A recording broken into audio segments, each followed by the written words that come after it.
नमस्कार, के छ खबर तपाईहरुको? सन्चै हुनुहुन्छ?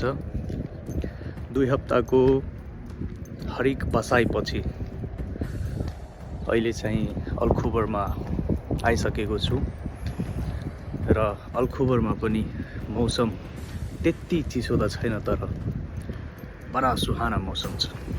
अस्ति मैले एउटा भिडियो बनाएको थिएँ। त्यो भिडियो मेरो साथी अस्ट्रेलियामा बस्ने साथीलाई मन परेको छ। मैले त सोचेको थिएन मेरो साथी पनि मन पराउँछ भनेर, तर मन पराएको छ।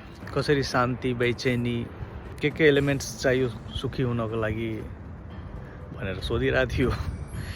तर खास भनेको म त एक्सपर्ट होइन क्या। मलाई जे मन लाग्छ नि, मेरो बुद्धिले जे सोच्यो त्यतिखेर मैले भनिदिएँ त्यो कुरो। जीवनमा मानिसलाई मानिस बन्न एउटा हादसा चाहिन्छ। चाहे त्यो हादसा सबैको जीवनमा विभिन्न रूपमा आउन सक्छ। हादसा जब आउँछ नि जीवनमा, धेरैले त्यो हादसालाई अपनाएर सचेत भएर जीवनमा एउटा सकारात्मक परिवर्तन ल्याउँछ र सोच्ने तरिका चेन्ज हुन्छ। हामी त लोवर क्लासको मान्छे, मिडल क्लासको मान्छेहरूसँग त लामो दूरीसँग त यात्रा गर्नको लागि त धेरै कुरोहरू त हुँदैन। हादसाबाट कसरी मान्छे सचेत र सिकिन्छ, कसरी मान्छे बनिन्छ,